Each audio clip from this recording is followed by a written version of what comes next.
उत्तर प्रदेश के कार्यालय भवन का शिलान्यास किया है। मुख्यमंत्री योगी आदित्यनाथ ने शिलान्यास किया है। कार्यक्रम को संबोधित कर रहे मुख्यमंत्री योगी आदित्यनाथ क्या कुछ कह रहे सुनाते हैं आपको। राज्य की आबादी भी उत्तर प्रदेश के बाद किसी ने राज्य की आबादी 12 करोड़ से ज्यादा नहीं है, लेकिन यहां केवल ग्रामीण क्षेत्र में ग्राम पंचायत, क्षेत्र पंचायत, जिला पंचायत के चुनाव में जो मतदाता भागीदार होते हैं उनकी संख्या होती है 12 करोड़ से अधिक, जिसमें 58,000 यानी आज के दिन पे 57,600 ग्राम पंचायतें हैं, 75,000 से अधिक क्षेत्र पंचायत के सदस्यगण हैं,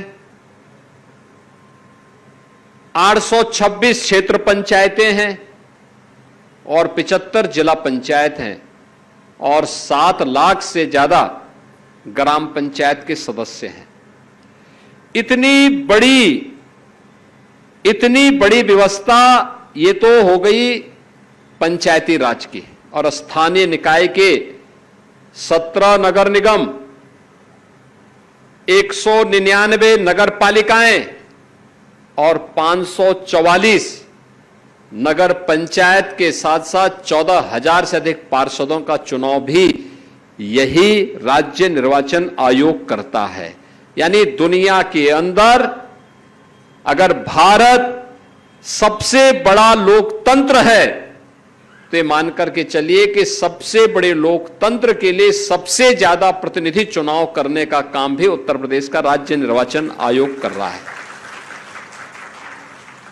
और राज्य निर्वाचन आयोग के पास अपना कोई भवन नहीं था, किराए के भवन में।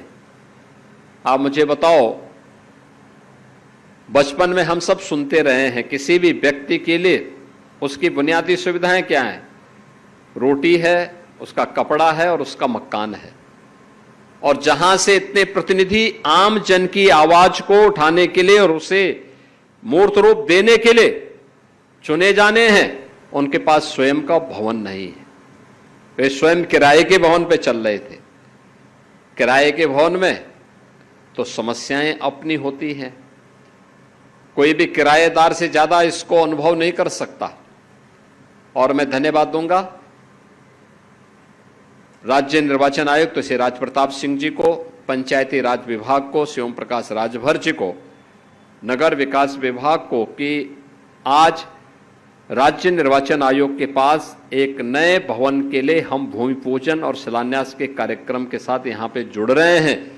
अब आने वाले समय में मेरा यह मानना है कि राजकीय निर्माण निगम अगर इस कार्य को कर रहा है तो अगले 1.5 साल के अंदर, उससे भी कम समय में यह 6 मंजिला भवन राज्य निर्वाचन आयोग का अपना बनकर के तैयार होगा और देश का यह 4था या 5वां राज्य होगा जिसके पास राज्य निर्वाचन आयोग का अपना स्वयं का भवन होगा। और यह होना भी चाहिए। याद रखना, देश के अंदर कुछ भी हो, दुनिया के अंदर आज भी शासन की सबसे अच्छी पद्धति है वह है लोकतंत्र की। एक सामान्य से सामान्य व्यक्ति पर, अंतिम पायदान पर बैठे हुए व्यक्ति को शासन तक अपनी बात पहुंचाने का अवसर प्राप्त होता है। कोई जनप्रतिनिधि किसी समस्या के लिए उसको नजरअंदाज नहीं कर सकता, क्योंकि उसकी जवाबदेही होती है। और जवाबदेही सुनिश्चित करने के लिए भारत के संविधान निर्माताओं ने चुनावों के माध्यम से व्यवस्था सुनिश्चित की है कि अगर चुनाव जीतने के बाद कोई जनप्रतिनिधि जनता जनार्दन को नजरअंदाज करता है तो फिर 5 साल के बाद जब जनता के पास जाता है तो जनता भी उससे मुंह फेर लेती है। इसीलिए लोकतांत्रिक व्यवस्था में जनता को केवल मतदाता नहीं कहा गया है।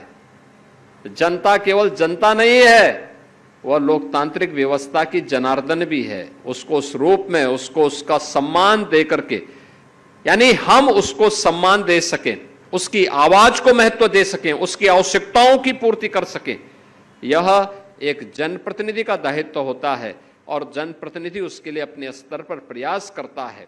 आज उत्तर प्रदेश हर एक क्षेत्र में आगे बढ़ रहा है।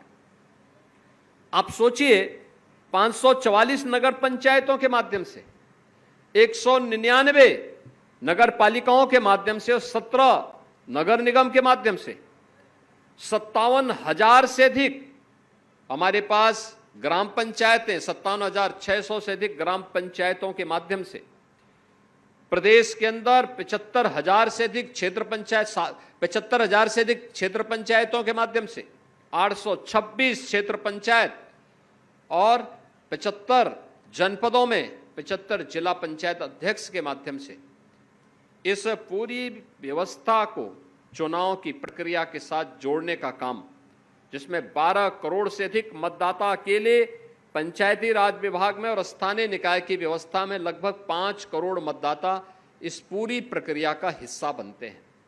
तब 8 लाख से अधिक प्रतिनिधि चुन करके जाते हैं पंचायती राज व्यवस्था, त्रिस्तरीय पंचायती व्यवस्था में भी और क्षेत्र आपके स्थानीय निकाय के व्यवस्था में भी। ये लोकतंत्र की नींव को सुदृढ़ करता है और स्थानीय निकाय और पंचायती राज व्यवस्था अगर मजबूत है तो विधानसभा और लोकसभा में भी मजबूत जनप्रतिनिधि चुन करके जाते हैं, जो वहां की आवाज बन जाते हैं, वहां की पहचान को आगे बढ़ाते हैं।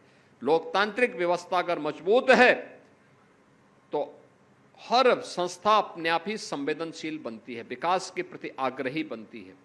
आज के इस अवसर पर यह कार्य अत्यंत महत्वपूर्ण कार्य है, एक दूरदर्शितापूर्ण कार्य है, भविष्य को देखने का कार्य है।